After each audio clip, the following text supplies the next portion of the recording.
नमस्कार विद्यार्थी मित्रांनो, व्यंकटेश एज्युकेशन अँड संस्कृती या आपल्या चॅनेलवर सर्वांचे सहर्ष स्वागत आहे। आजच्या व्हिडिओमध्ये आपण स्कॉलरशिप शिष्यवृत्ती परीक्षा इयत्ता चौथी विषय गणिताचे आपण काही महत्त्वाचे प्रश्न बघणार आहोत। बघा, काही प्रश्न असे असतात की जे सोपे असतात, पण तरी पण मुलं काय करतात, सोडवताना सोपं आहे म्हणून गडबड करतात, प्रश्न नीट वाचत नाहीत आणि मग तिथे आपला प्रश्न चुकण्याची काय असते, शक्यता असते। मग तसं होऊ नये म्हणून आपण आज 1 तारीख आहे, 26 तारखेला आपला स्कॉलरशिपचा पेपर आहे। आजपासून आपण 26 तारखेपर्यंत रोज आपल्या या चॅनलवर गणिताचे गणित, बुद्धिमत्ता, मराठी, इंग्रजी याचे अधिकाधिक प्रश्न सोडवून घेण्याचा प्रयत्न करत आहोत। सो सर्वांनी हे व्हिडिओज नेहमी बघा आणि आपले प्रश्नांची प्रॅक्टिस करा। जो आपल्याला एखादा टॉपिक अवघड वाटतो तर तो तुम्हाला कमेंटमध्ये सांगा, त्या टॉपिकवर सुद्धा आपण अधिक प्रश्न सोडवून घेऊया। सर्वप्रथम आपणा सर्वांना स्कॉलरशिप शिष्यवृत्ती परीक्षेसाठी आपल्या या चॅनलकडून खूप खूप शुभेच्छा। बघा, इथे पहिला प्रश्न आहे, सर्वात मोठ्या 4 अंकी संख्येचे देवनागरी संख्या चिन्हात कसे लेखन कराल। आता खूप सोपा प्रश्न आहे, है की नाही। मग देवनागरी म्हणजे काय, मराठीमध्ये। मग सर्वात मोठी 4 अंकी संख्या आपल्याला माहिती आहे, सर्वात मोठी 1 अंकी संख्या आहे 9, सर्वात मोठी 2 अंकी संख्या आहे 2 वेळा 9 लिहायचं 99, 3 अंकी सगळ्यात मोठी 9 3 वेळा लिहायचे। आता विचारले सर्वात मोठी 4 अंकी, मग 4 अंकी मोठी संख्या म्हटल्यावर 9999, पण हे झालं आंतरराष्ट्रीय।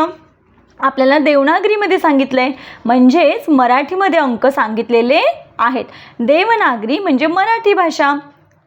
मग बघा बरं, 9999 कुठे आहे, तर पर्याय क्रमांक 4 मध्ये आहे, म्हणून आपल्या या प्रश्नाचं योग्य उत्तर आहे पर्याय क्रमांक 4। पुढचा प्रश्न बघा, 1 ते 100 मध्ये दशकस्थानी शून्य असणाऱ्या संख्या किती आहेत। प्रश्न काळजीपूर्वक वाचा। 1 ते 100 मध्ये दशकस्थानी विचारले। मग आता बघा, हे एककाचं घर आहे, हे दशकाचं घर आहे आणि हे शतकाचं घर आहे, पण आपल्याला त्यांनी असं विचारले की दशकस्थानी 0 म्हणजे या घरामध्ये 0 असणाऱ्या किती संख्यात विचारले। मग मला सांगा, दशकस्थानी 0 असणाऱ्या किती, फक्त 100 ही एकमेव संख्या आहे की जिच्या दशकस्थानी 0 आहे। मग 1 ते 100 मध्ये विचारले, म्हणून मग 100 ही संख्या एकच आहे। असणाऱ्या किती संख्या आहेत विचारलं, किती म्हणजे ही एकच आहे, मग 1 कुठे आहे, पर्याय क्रमांक 2 हे आपल्या प्रश्नाचं योग्य उत्तर आहे। आता बघा, पुढचा प्रश्न आपल्याला असा विचारलाय, विस्तारित मांडणी दिलेली आहे आणि त्याची आपल्याला संख्या विचारले, 20,000 अधिक 500 अधिक 30 अधिक 5,000 अधिक 7। आता बघा ज्याला सहज हे येणार आहे त्याने सहज केलं तरी चालेल, पण बघा प्रश्न चुकू नये म्हणून मी हे 2 पद्धतीनं कसा सोडवायचं सांगते। हे 20,000 आहे, 500 एककाखाली एककाचंच घर आलं पाहिजे, या पद्धतीनं सुद्धा हा प्रश्न सोडवता येतो। बघा, इथे आपण प्रश्न कसे सोडवायचे तेच आपण बघणार आहोत, कारण बऱ्याच वेळा सोप्या प्रश्न चुकलेले दिसतात, सोप्या प्रश्नांचेच मार्क गेलेले दिसतात, तर तसं होऊ नये म्हणून बघा, मग इथे 7चे इथे 7, 3चे इथे 3, 5चे इथे 5, 5चे इथे 5 आणि इथे 2। मग बघा बरं, 25,537। दुसरी एक पद्धत सांगते, बघा 7 एकटाच आहे म्हणून मग त्याला शेवटचं घर द्या, एककाचं घर। आता बघा झालंय म्हणून मला अंडरलाईन करा। आता इथे 30 2 अंकी संख्या, एकक दशक 2 नंबर ना, म्हणून आता बघा 1 2 3 नंबरला 5 आहे, 1 2 3 नंबरला 5। आता बघा 1 2 3 4 नंबरला, मग हे 3 आणि हा 4 नंबरला 5, ही पण संख्या झाली 1 2 3 4 आणि हे 5 नंबरला 2, 1 2 3 4 आणि हे 5। मग बघा बरं, उत्तर तर सेमच आलंय, पण तरी पण मुलं काय करतात, पटकन आपला पेपर कव्हर व्हावा यासाठी काय करतात, पटकन पटकन कॅल्क्युलेशन करतात आणि पटकन पर्याय कोणताही रंगवतात। तसं न करता काळजीपूर्वक करायचं आहे। आपण जर प्रश्न काळजीपूर्वक सोडवतील, फक्त वेळ वाया नाही घालवायचा, इकडे तिकडे बघायचं नाही, आपल्या प्रश्नपत्रिकेमधले प्रश्न सलग सोडवायचे आहेत, म्हणजे आपल्याला वेळसुद्धा पुरणार आहे। मग बघा बरं, असा पर्याय कुठे आहे, आता मी इथे असं अधोरेखित मुद्दाम केले, 25,537। मग बघा बरं, 25,537, कारण सगळीकडे अंक तेच आहेत, फक्त अंकांचे उलटापलट केले, मग त्याच्यामध्ये आपली गडबड होऊ नये म्हणून मग असं अधोरेखित करा तुमच्या ह्यानी मग मी कसं येतं ते 25,537. मग आपलं उत्तर कुठे आहे? पर्याय क्रमांक 1. या पद्धतीने आपल्याला हे सोपे प्रश्न सोडवायचे आहेत. पुढचा प्रश्न बघूया. बघा, शंकूच्या कडांची संख्या व दंडगोलाच्या कोपऱ्यांची संख्या यांची बेरीज किती? आता सगळ्यात महत्त्वाचं म्हणजे शंकू माहीत पाहिजे ना. मग शंकूची आकृती कशी असते? तर बघा, आपण वाढदिवसाला जी टोपी घालतो आहे की नाही, जोकरची टोपी किंवा बड्डेला जी आपण ही टोपी घालतो त्याला आपण शंकू म्हणतो. म्हणजे हा आकार आहे तो शंकूच आहे. मग आपल्याला माहीत पाहिजे शंकूला ही काय आहे? एक कडा आहे. ही आहे कडा आणि याला हा काय आहे? कोपरा आहे. म्हणजे या आकृतीला एक कोपरा आणि एकच कडा आहे. आता प्रश्न बघूया. शंकूच्या कडांची संख्या, एकच कडा आहे व दंडगोलाच्या कोपऱ्यांची संख्या. आता मला सांगा, याला दंडगोल आहे का? नाही आहे. दंडगोलाच्या कोपऱ्यांची, मग बरीच मुलं काय करतील, हे दंडगोल मानतील आणि इथलं मोजतील. तसं करायचं नाही आहे. ह्याला कोपरा हा आहे आणि ही कडा आहे म्हणजे एक बाजू आहे. मग दंडगोलाची कोपऱ्यांची संख्या शून्यच येणार आहे. मग 1 अधिक 0 बरोबर किती आलं आपलं उत्तर? 1 आलं. मग बघा बरं, पर्याय क्रमांक 3 मध्ये 1 आहे म्हणून आपल्या या प्रश्नाचं योग्य उत्तर आहे पर्याय क्रमांक 3 1. पुढचा प्रश्न 30824 या अंकापासून लहानात लहान 5 अंकी संख्या बनवली असता शतकस्थानी कोणता अंक येईल? आता मला सांगा, लहान संख्या बनवायची आहे तर या सगळ्या संख्यांमध्ये लहान कोण आहे? 0 आहे. पण 0 आपण 1 नंबरला लिहितो का? नाही लिहित. जर 0 आपण अगोदर दिला तर 4च अंकी संख्या तयार होईल. मग काय करायचं आहे? 0 थोडा वेळ बाजूला लिहायचा. मग बघा, 0च्या नंतर लहान कोण आहे? 2 आहे म्हणून मग 2 अगोदर लिहिला, त्याच्यानंतर 0, त्याच्यानंतर 3, 4 आणि मग 8. मग आपली संख्या कोणती झाली? 20,348. पण प्रश्न काय विचारलाय? शतक स्थानी कोणता अंक येईल? एकक, दशक, शतक. मग शतकाच्या ठिकाणी कोणता अंक आहे? तर 3 आहे. मग 3 आहे पर्याय क्रमांक 2 मध्ये म्हणून आपल्या या प्रश्नाचं योग्य उत्तर पर्याय क्रमांक 2. पुढचा प्रश्न बघा. खालील संख्यांचा उतरता क्रम लावला असता पहिल्या व तिसऱ्या संख्येतील फरक किती? आता बघा, ही 4 अंकी आहे, ही पण 4 अंकी संख्या, ही पण 4 अंकी संख्या, पण ही मात्र 3 अंकी संख्या आहे. म्हणजे ही कशी आहे संख्या? सर्वात लहान संख्या आहे. मग आपल्याला उतरता क्रम लावायचा आहे. ज्यावेळेस तुम्ही जिना उतरता त्यावेळेस पहिल्यांदा 10वी पायरी, 9वी, 8वी, 7वी अशा पायऱ्या तुम्ही उतरत उतरत पहिल्या पायरीपर्यंत येता. म्हणजेच उतरता क्रम म्हणजे काय? मोठ्या संख्येपासून छोट्या संख्येपर्यंत. आता तुम्हाला सगळ्यांना चढता क्रम आणि उतरता क्रम माहिती आहे, पण तरीही प्रश्न काळजीपूर्वक वाचायचा. उतरता क्रम म्हणजे सगळ्यात मोठी संख्या अगोदर.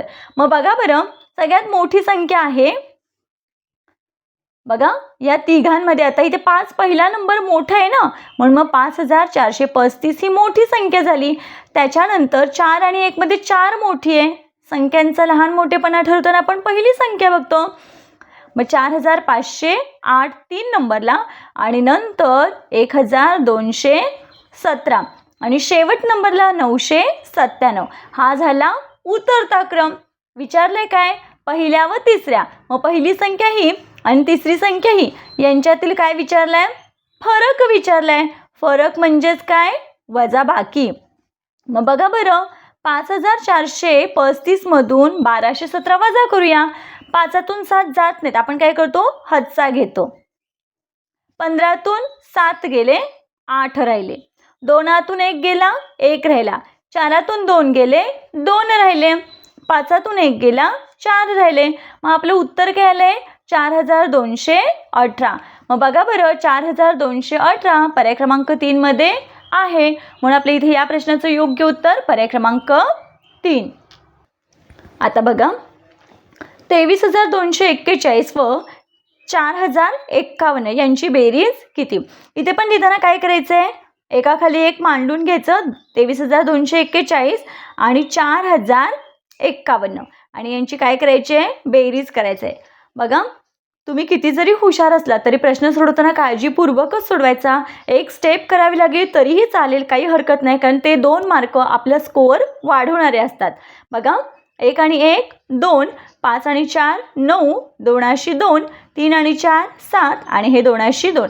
मग आपलं उत्तर किती आले? 27,292. मग बघा 27,292 पर्याय क्रमांक 4मध्ये. म्हणून आपल्या या प्रश्नाचं योग्य उत्तर आहे पर्याय क्रमांक 4. बघा बऱ्याच वेळा मुलं काय करतात, उत्तर बरोबर करतात, इथे पण व्यवस्थित टिक मार्क करतात, पण जी उत्तरपत्रिका असते त्याच्यामध्ये मात्र काय करतात, ते खूप चुका करतात किंवा वर खाली होण्याची शक्यता आहे. तसं न करता प्रश्न क्रमांक बघायचं आणि तिथे पण आन्सर पत्रिकेमध्ये काय करायचं आहे, प्रश्न क्रमांक बघायचा आणि बरोबर त्याचा हे करायचा. आता इथे 32चं जर 4 आहे तर इथे पण आन्सरमध्ये काय करायचं, 32चं बरोबर 4 नंबरला रंगवायचं आहे. पुढचा प्रश्न बघा, 13,500 व 9,500. आता अक्षरामध्ये अंक दिलेत, आपण संख्यामध्ये लिहून घेऊया. बघा 13,500 म्हणजेच 13,500 आणि 9,500. 9.5 आपल्याला माहिती आहे, पाऊण भाग म्हणजे 75 किंवा 3 अंकी संख्या असेल तर 750 म्हणतो. मग 9,500 म्हणजेच 9,000ला कमी आहे ना पाव भाग, म्हणजेच इथे मग काय करायचं आहे, 8 लिहून घ्यायचं आहे. बघा मग इथे काय, शून्यांची बेरीज 0, 5 7 5 12 हाचा लेख 8 9 10 11 आणि हा एक 12 हाचा लेख 2. किती आलं उत्तर? 22,250. मग बघा बरं, 22,250 पर्याय क्रमांक 2 हे आपल्या प्रश्नाचं योग्य उत्तर आहे. बघा 50,002 मधून किती संख्या वजा केली तर उत्तर किती येतं? 32,711. म्हणजे आपल्याला ही संख्या माहीत नाही आहे, मग वजाबाकीच आहे ना. मग आपल्याला माहिती आहे की ही सगळ्यात मोठी संख्या आणि मोठ्या संख्येतून कोणतीही संख्या वजा केली तरी येणार उत्तर ह्याच्यापेक्षा छोटंच असणार आहे. मग काय करायचं, सरळ या दोघांची वजाबाकी करून टाकायची. मग बघा बरं, 50,000 ज्यावेळेस शून्य असतात त्यावेळेस मोजायचे आणि व्यवस्थितच लिहायचं. एखादा शून्य कमी पडला तरी आपलं उत्तर चुकू शकतं. बघा 32,711 वजाबाकी करायची आहे. 2तून 1 गेला 1. आता शून्यातून काही 1 जात नाही, आपण काय करतो बघा, हे सगळे शून्यच आहेत, याची मदत घेतो, इथे 10 राहिले, इथे 4 राहिले, याची मदत घेऊन इकडे 10 झाले, इथे 9 राहिले, याची मदत घेऊन इथे 10 झाले, इथे 9 राहिले. बरोबर आहे ना, याच पद्धतीने आपण जोडतो. 10तून 1 गेला 9 राहिले, 9तून 7 गेले 2 राहिले, 9तून 2 गेले 7 राहिले, 4तून 3 गेले 1. मग आपलं उत्तर काय? 17,291. मग बघा बरं, 17,291 कुठे आहे? 17,291 पर्याय क्रमांक 2 हे आपल्या प्रश्नाचं योग्य उत्तर आहे. पुढचा प्रश्न बघा, अनुजाजवळ 9,547 रुपये, सलमाजवळ 11,316 रुपये आहेत, तर दोघांजवळील रकमेतील फरक किती? फरक म्हणजे वजाबाकी. मग वजाबाकी करताना बघा कोणती संख्या मोठी आहे? ही 4 अंकी संख्या आहे आणि ही 5 अंकी संख्या आहे. मग 4 अंकीपेक्षा 5 अंकी संख्या मोठी असते. मग काय करायचं आहे, 11,316 मधून 9,547 वजा करायचे. 6तून 7 जात नाहीत, हातचा घ्या. 16तून 7 गेले, 9 राहिले, 10तून 4 गेले 6, 2तून 5 जात नाहीत, इकडचा हाचा परत इथे घेतला, इथे झाले 12, इथे 0 राहिले, 12तून 5 गेले 7. आता बघा हे दोन्ही एकत्रच घेऊया. 10तून 9 गेले, किती राहिले? 1 राहिला. मग आपले उत्तर किती आले? 1,769.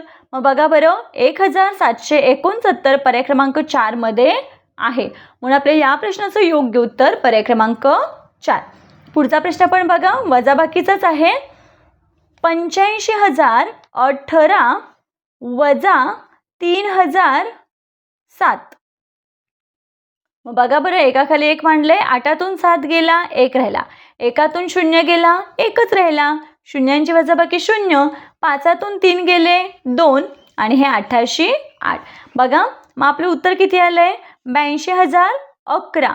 मग 82,011. आता इथे संख्या अक्षरामध्ये दिलेल्या आहेत. मग बघा बरं, 82,011 कुठे आहे? पर्याय क्रमांक 3 मध्ये. म्हणून आपल्या या प्रश्नाचं योग्य उत्तर आहे पर्याय क्रमांक 3. बघा आला शाब्दिक प्रश्न. शाब्दिक प्रश्न काळजीपूर्वक वाचायचे, समजून घ्यायचे आणि जशी जशी माहिती दिली तसाच सोडवायचा. प्रश्न वाचूया आपण. शामरावाने रोज 3.5 तास याप्रमाणे 10 दिवस काम केले. त्यांना प्रति तास 50 रुपयाप्रमाणे किती पगार द्यावा लागेल? आता सगळ्यात महत्त्वाचं म्हणजे काय, रोज त्यांनी किती तास काम केले? 3.5 तास. रोज म्हणजे एका दिवसाला 3.5 तास. एका दिवसाला म्हणजे रोज ते 3 तास. आता 3.5 तास म्हणजे काय, 3 तास 30 मिनिटं. बरोबर आहे. असं त्याने काम किती केले? एकूण 10 दिवस केले. एकूण 10 दिवस काम केलेलं आहे ना. मग काय करायचं आहे, एका दिवसाला जर 3.5 तास तर 10 दिवसाचे किती तास? एका दिवसाला 3.5 तास त्यांनी काम केले. मग 10 दिवसाचे तास काढायचे आहेत. मग इथे काय करायचं, आधी हे 3 तास आहेत ना त्याचं काढूया. मग बघा, एका दिवसाला जर हे 3 तास तर 10 दिवसाचे किती? 3 10 हे 30 तास झाले. 10 दिवसाचे हे 3 तास. ठीक आहे. आणि हा वरचा जो अर्धा तास आहे, आता बघा 10 गुणिले 30 करूया. हे 30 मिनिट आहेत ना पुढचे अर्धा तास. मग काय करूया, इथे बघा 10 गुणिले 30 करूया. मग बघा 3 1 3 आणि हे 2 0 300 मिनिट झाले हे. आता 300 मिनिटाचं जर तास करायचं असेल तर आपण काय करतो, या 300ला 60ने भागतो. मग बघा 6 5 30, बाकी आली 0, म्हणजे हे अजून 5 तास वरचे. मग या 30 तासामध्ये हे वरच्या 30 मिनिटांचे काय करूया, हे 10 गुणिले 30 केलेले जे 5 तास झाले ते ॲड करूया. एकूण 35 तास त्यांचं 10 दिवसाचं काम झालेलं आहे. आता बघा, एका तासाला 60 रुपये, सॉरी एका तासाला 50 रुपये. मग 35 तासाचे किती, तर काय करायचे, 35 गुणिले 50.